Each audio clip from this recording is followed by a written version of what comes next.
stress and the way the animal is handled. The pH, are you familiar with the pH levels in pork and how that affects the pork? If the animal is under a lot of stress, the lactic acid builds up in the animal and it causes it to get stressed, and therefore you have a low pH in the system, and therefore that inhibits the ability of that pork to retain water, which is moisture.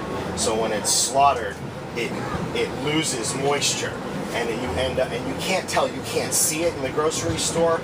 So it has to do with measuring pH.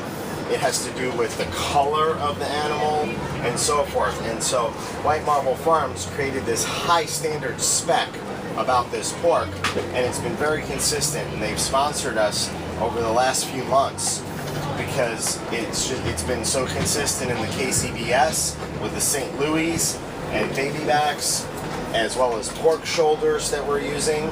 And I, as a chef and a culinarian, I love it. It's got that perfect balance. And if you notice, there's a lot of meat between these bones for a baby back.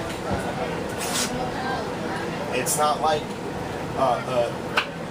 your average baby back. There's an extra amount of meat, especially on the ends there. These are true baby backs that we didn't have a whole lot of trimming to do. They come with the backside peeled off, and we had to take off a couple end loin bones, and that was about it. I didn't want to mess with them too much because they're already the standard of their spec.